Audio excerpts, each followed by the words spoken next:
Okay, welcome back to the Central Valley Buzz, everybody. I'm your host, Chuck Leonard. Can I hear it for Terry Talbot, please? All right.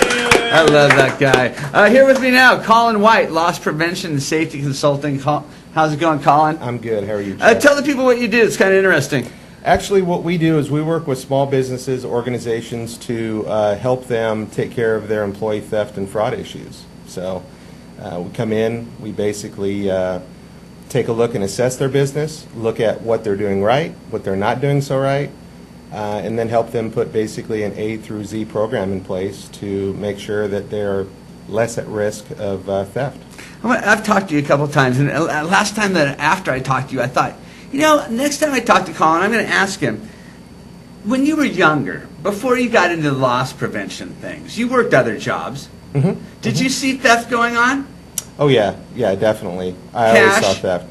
Cash theft. Product? Cash, product. Cash is number one, actually.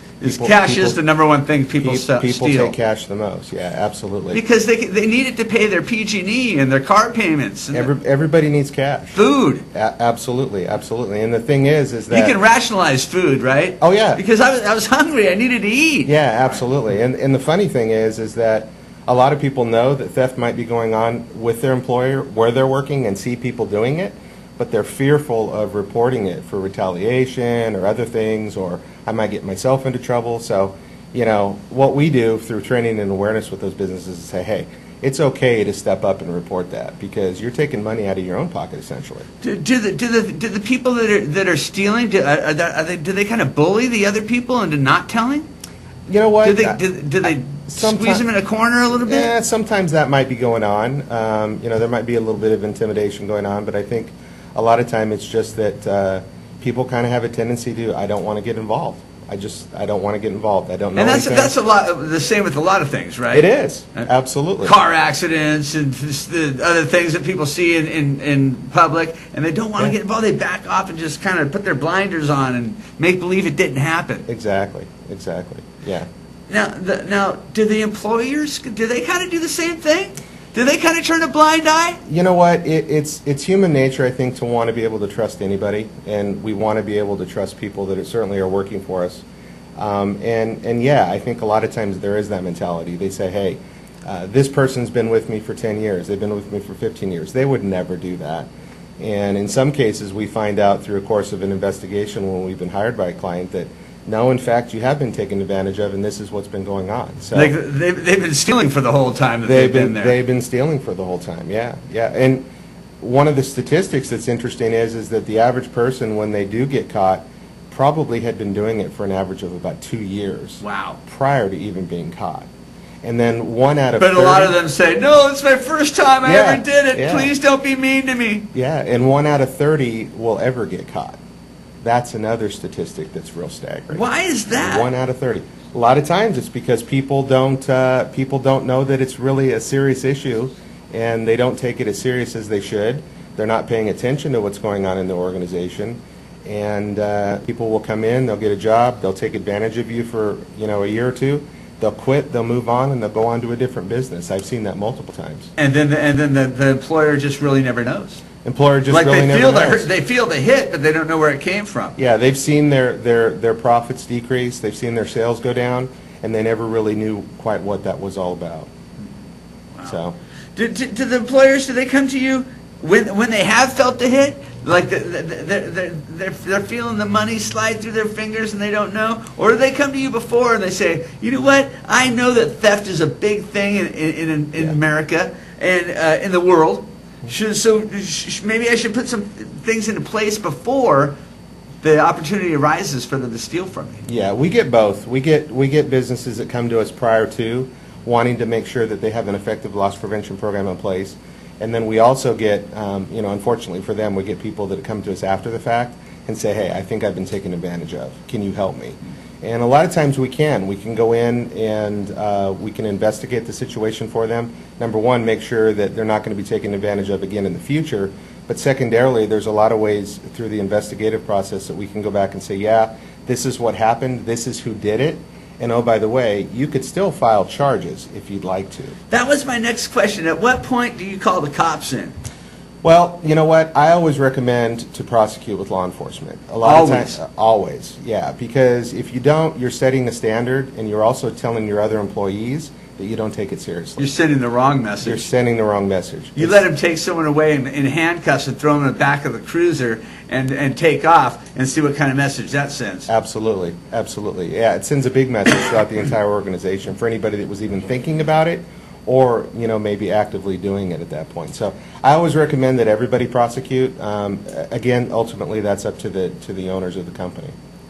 People take cash. People take beer, booze, all that kind of stuff. You know what? Tell me about something that was really creative. Oh, I actually, before I got into this, and this is a real staggering story.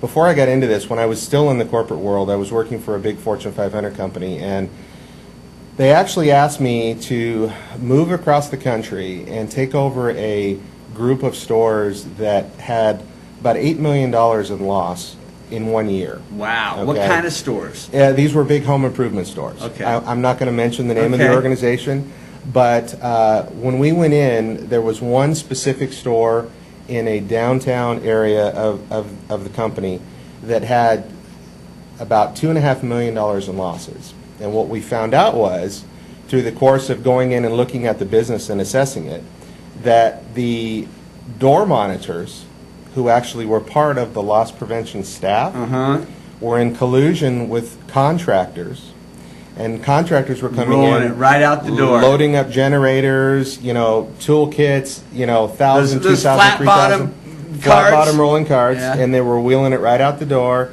They would go and they would use it on their job sites. In a lot of cases, they would also go and they would sell it at a flea market, and then they would kick back money to the loss prevention people. They're high-fiving the greeters out the door. Oh, my gosh. Yeah, so that was quite an interesting one. But that's not really that creative, is it? It's not really that creative, but you know what? It's gutsy. It's gutsy, and it's happening more times than not, and that's the thing, and that's what people need to realize is that, hey, you might think everything is going well, but you get somebody to come in and look behind the scenes and really look at what's going on, and a lot of times you find that it's not as going as well as it should be. What's more, and I think I know the answer to this, what's more, the employee or the shopper? Who's stealing more? Employees. I knew Employees. it, man. I knew it. It's about 70%. Just in the retail world, it's about 70%, 30% shoplifting. And then depending on the industry, whether it be, restaurant, convenience store, those statistics waver up and down a little bit. There's been some statistics that came out from last year from the National Retail Federation that said that actually employee theft has come down a little bit and shoplifting has increased a little bit, according to the retailers that report. I think that that's really economy related. I think that people are just desperate to get the bills paid. Sure.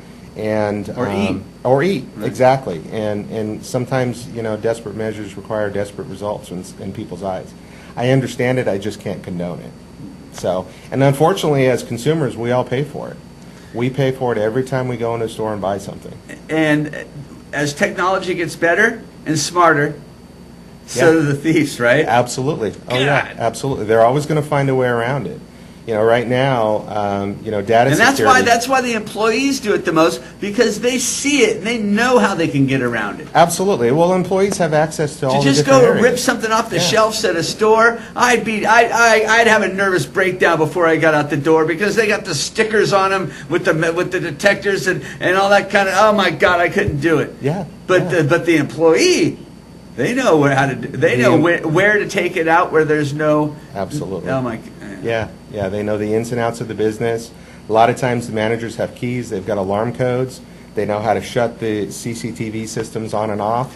You know, So they I know exactly that when I to do know it. this to be a fact, that when we had our retail stores, was that sometimes the manager would I don't know if it was more trustworthy or more lazy, would give away the code to somebody that shouldn't have it. Yeah. Oh well, that's pure laziness. In my Does that opinion. happen a lot still? Yeah, It does, right? It does. Hey, go Absolutely. get this for me in the safe. Here's the combo. Here's the combination. Here's the alarm code. I'm going to be running late about 15 minutes. Come in, turn it off, open the building for me, and then I'll be in a little bit later. Well, you know what? That's just an advertisement for go ahead and take advantage of me. So it's crazy. Now, you brought a video with you today. I did, actually I did. And this is just, I had a lot of people from my my prior appearances on the show asked me, okay, can you show us something that people are actually doing? This is a real simple video. I think it's about 40 seconds long.